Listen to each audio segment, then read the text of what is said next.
and welcome to another episode here on Live, not 605. We say this time and time again, but I have to reiterate. I'm your host, Con Kazantzidis. If you're new to this format and this show, well, what I want you to do is not type in new, but just hit the subscribe button and the little bell, and you'll know exactly when we're on here, and you won't ever miss a beat. Or, of course, it can warn you to keep well away from YouTube, which is where we're streaming to. I will then push this out on other social media platforms. Well, it's interesting.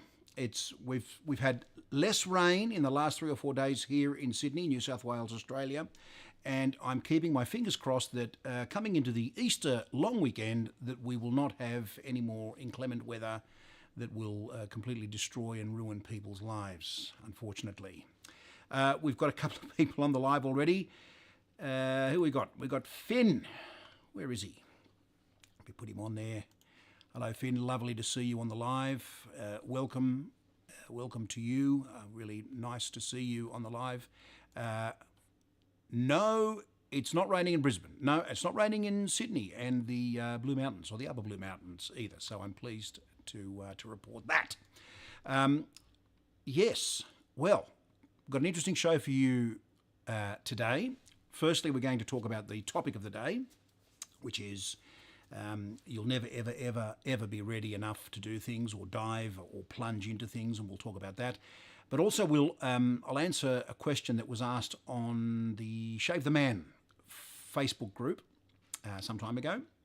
I collate these, I take a screenshot, and then I throw them up here, and we can look at that particular member's question and see whether we can drill down and answer it and make any sense of it. If you have any questions, please feel free to contribute. That's what they're there for. They're there because the comments are there for you to ask questions or make comments or say hello or whatever the case may be. I'm drinking coffee because I'm in desperate need of one. This is a long black, and it's only my second, well, it's actually my third coffee today, and I need it. So if you are having a beverage as well, that'd be ideal. Actually, we could have one together. This is the new format. I know we've chopped and changed and done the 605 thing, but I think this actually works really, really well because I can talk to you here from Studio B and not from inside the shop, which would mean I'd have to close the shop and then do all that sort of stuff. So I think this actually works a little bit better. If you're watching this on replay, perhaps you can put replay below too as well, because I'd like to get an idea of the sort of numbers and whether this is an opportune time or not. As I said, hit the subscribe button and the little bell, and that'll ensure that you get all the notifications that you need in order to tune in to this 30 or so minutes of madness. Well, yes, I decided to talk about this topic today because I've heard it and I hear it time and time again. People contact me, come into the store, and they're looking for some shaving stuff. They might be looking for a razor, they might be looking for some soap, and I ask them, what it is that they shave with now, and typically it's either a cartridge razor or an electric razor, and they want to transition across to using a brush, soap, and all the rest of it. And then I say, well, have you considered a safety razor? Yeah, I kind of have, but I don't know whether I'm ready for it. I don't know whether I should dive in and, whether I should take the plunge. I hear this a lot, and I understand why people say it. I mean, it can be sort of quite daunting if you've never picked up a razor blade and put it into a safety razor. That whole thing can be quite daunting. And yes, it is a sharp. You're dealing with very, very sharp materials, and you can cut yourself. But of course, if you exercise some caution, that shouldn't be a problem. And thousands and dare I say millions of people use safety razors and razor blades and manage to sort of not make a mess of themselves. So I'm always interested in why there is this initial resistance. Now, of course, we could say that perhaps the cost of entry into this way of shaving may be prohibitive for some people. Initially, at least, there's an initial investment, whether it be $50, $60, $70 or whatever the case may be, to purchase a safety razor. So I understand that. That is a very real consideration for some people, and I understand and respect that, in fact. The other thing is that they somehow feel that it will add layers of complication to their daily routine. In other words, I don't know whether I'll do that, and I don't know. I need to be out the door very quickly. I like to shave in the shower and all this sort of stuff, and multitask and do all the things that people that are busy do. In other words, in, out, hone down that sort of routine, and then get on with your day. This is a news flash. In fact, I should have something along the bottom of the screen saying news flash. There will never, ever, ever be an ideal time. The ideal time is when you commence, okay? Because, of course, the presupposition there is that there is a learning curve, that you enter at some stage, pick up a safety razor, place a blade in it, and start to shave, very carefully at first, of course, until you master the technique. And then, before you know it, you'll have had some sort of fundamental, rudimentary experience. And that question of, I don't think I'm ready for it, or I can't start now, becomes completely meaningless. It sort of dissolves into the background. It's like, so, and the reason I say this is because we're now moving into we're moving into sort of Easter break, and I know that there'll be people that'll be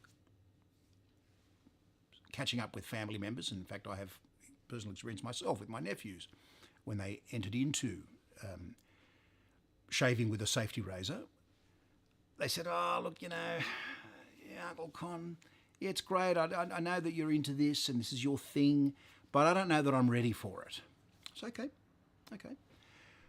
I then have to ask them, what is it that you're actually waiting for?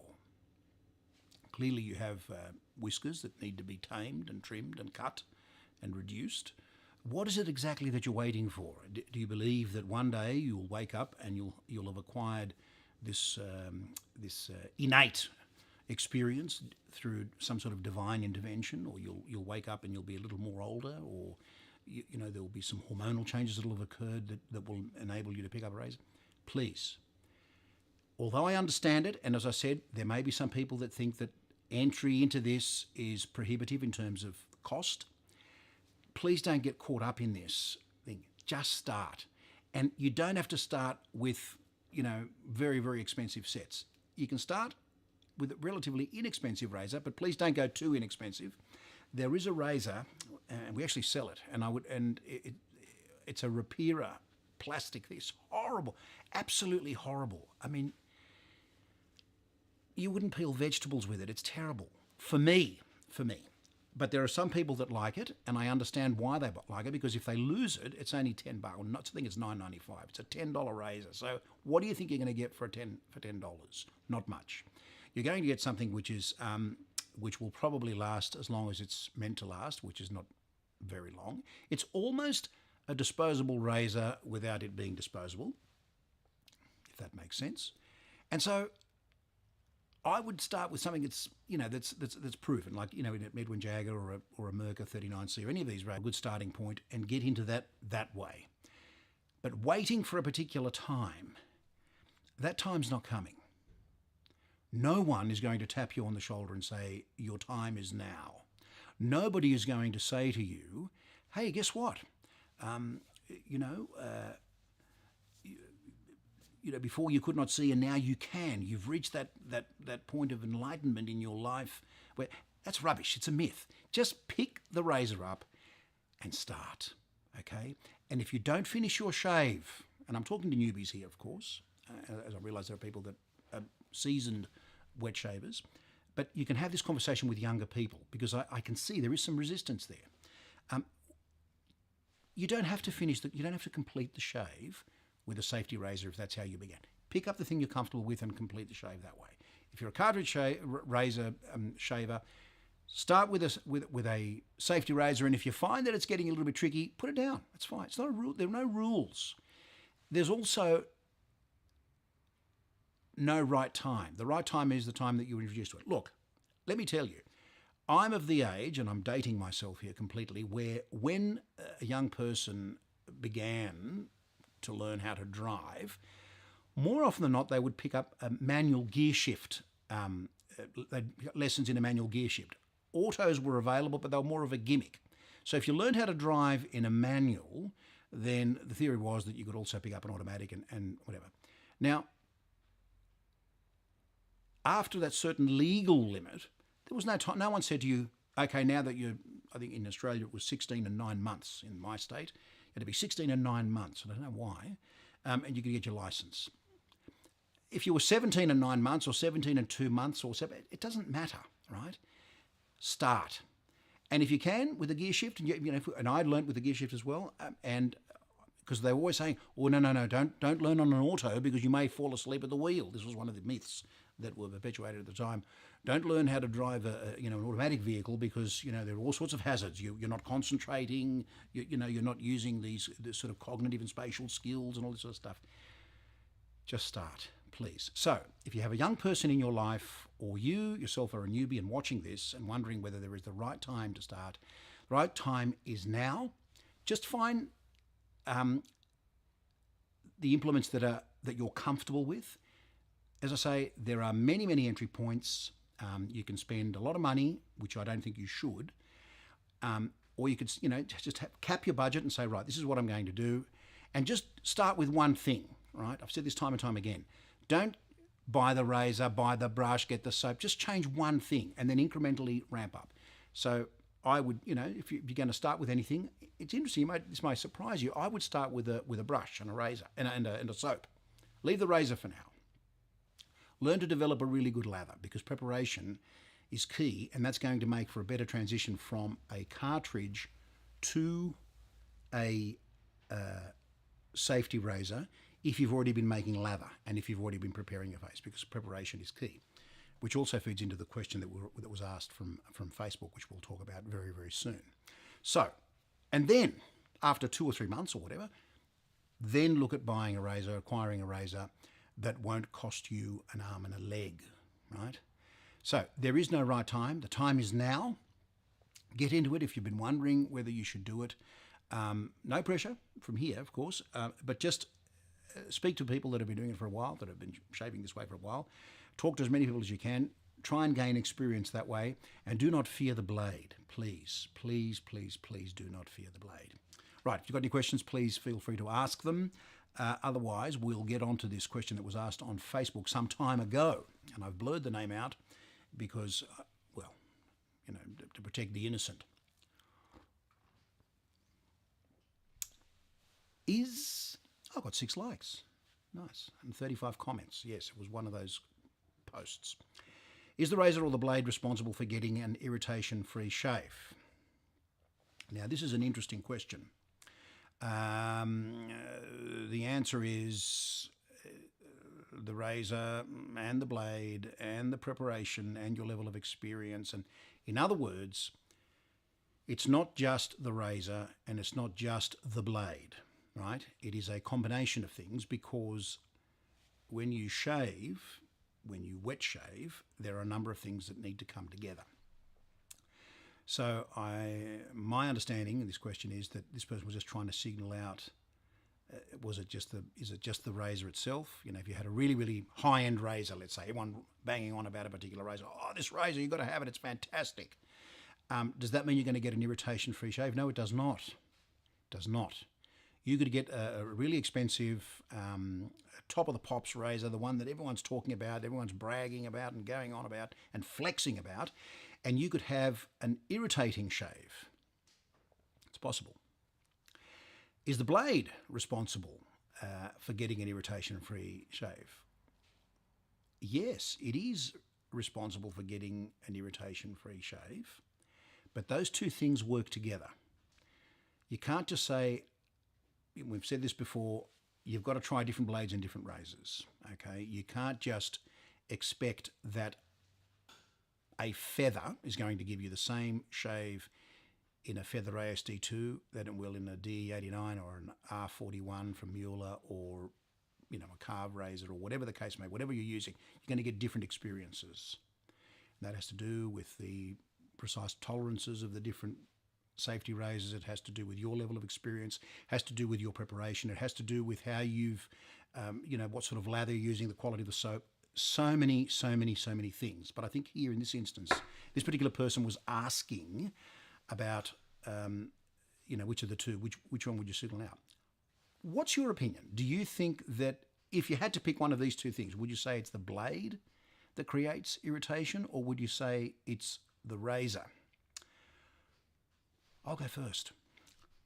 My opinion is that you're more likely, if you've mastered the safety razor that you're using, you're probably more likely to get an irritation-free or an irritating shave from an inferior blade.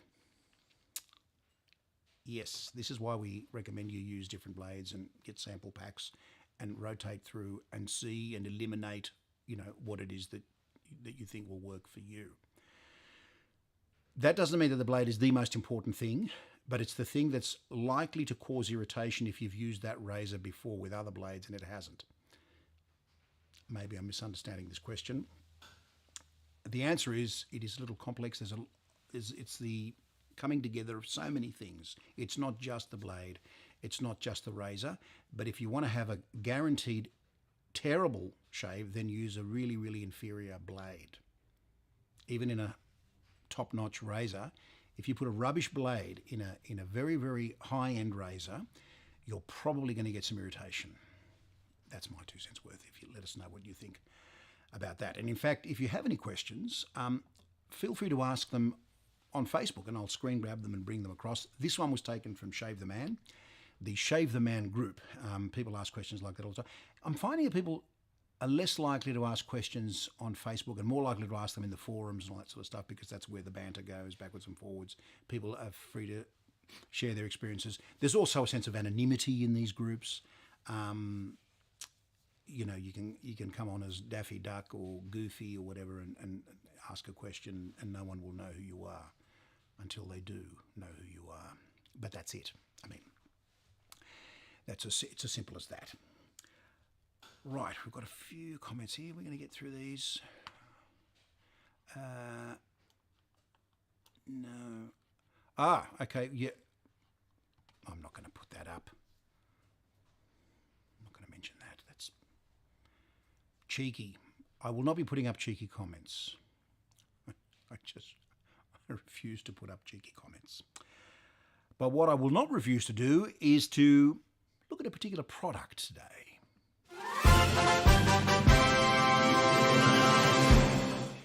Yes, welcome to Product Spotlight. There it is again. Let's get rid of that question. We don't want to see it anymore. Let's get rid of it. We don't like it. We don't need it. Out. There you go. We've seen it. Today's product. These are kind of underrated. They have their fans. I happen to like them. And I think if you haven't tried this product, then you should. And that is a Boar Hair Omega brush. Okay, these are relatively inexpensive.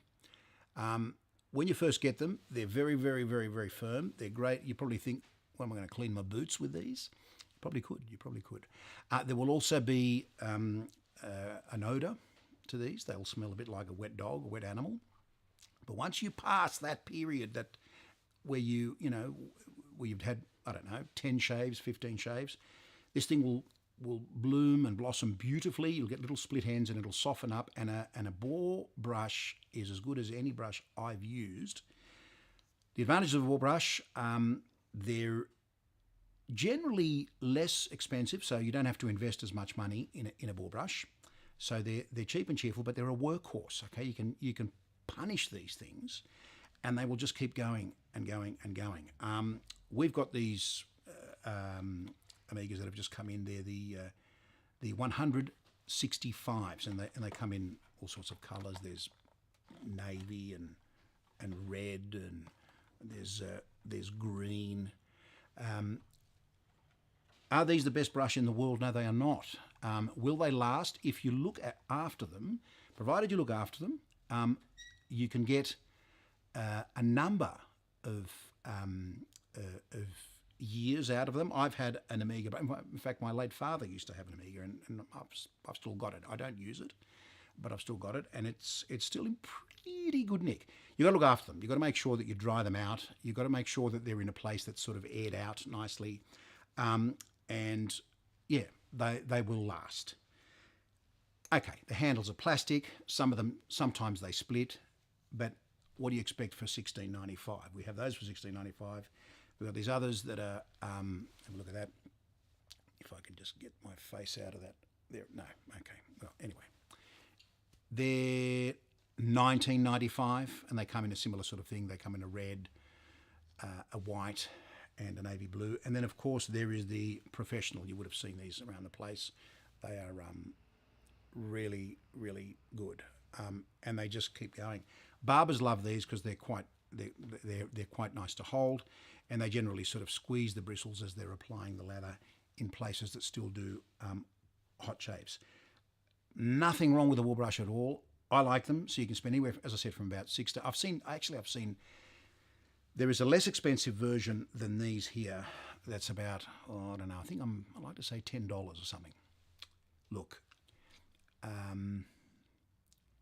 yeah, probably spend a little bit more than $10 if you want a Boar brush. If you want it to last longer than a couple of weeks. I shouldn't say that. They will last, but you just got to really look. With really inexpensive brushes, you've got to take extra care to preserve them. With really, really expensive brushes, you've also got to take extra care because you've invested a lot of money, and because all brushes need care, but you don't want to blow $200 or $300 on a brush only to have it fall apart on you because you haven't looked after it, because you haven't dried it, you haven't cleaned it and done all the things that you need to do. But with a Boar brush, if you've spent $16, $17, it's not a lot of money, but they work really, really well. And they're very popular. They've always been popular. Whenever we've had them in, they sort of sell out fairly quickly. And I don't think it's just a price point thing. I think there's something about them. I mean, there's definitely an old world feel about them. But these brushes, unlike a synthetic cruelty-free brush or even a badger, change. They change in the life of the brush. So when you get it, you look at it like this. They're standing at attention. After a few shaves, you'll see that they'll start to sort of, as I said, they'll bloom out. There's something rewarding about that, to me. I'm only speaking about my sick inclinations.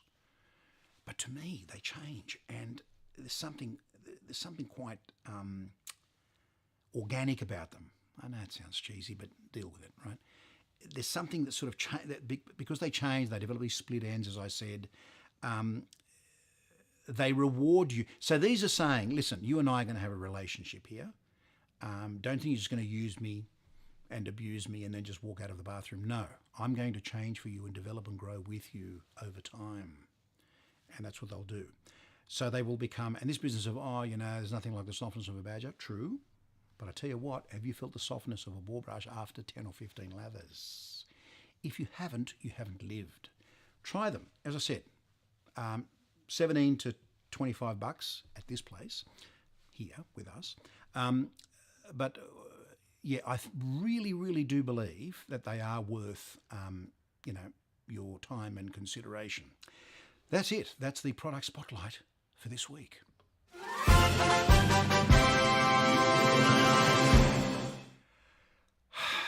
Wasn't that good?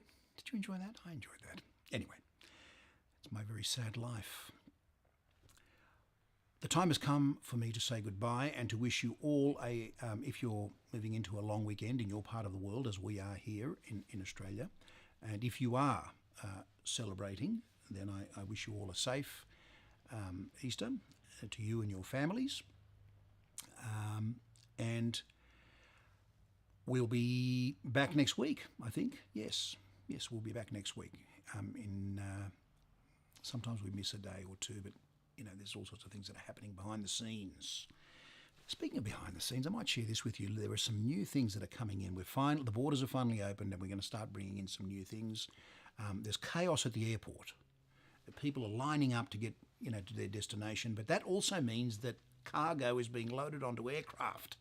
And if cargo is being loaded onto aircraft, it means things are starting to move again. So all the horrible things notwithstanding, that are happening in the world at the moment, we will start to see an influx of stock in the ensuing weeks. Thanks for watching, folks. We'll see you in the next live.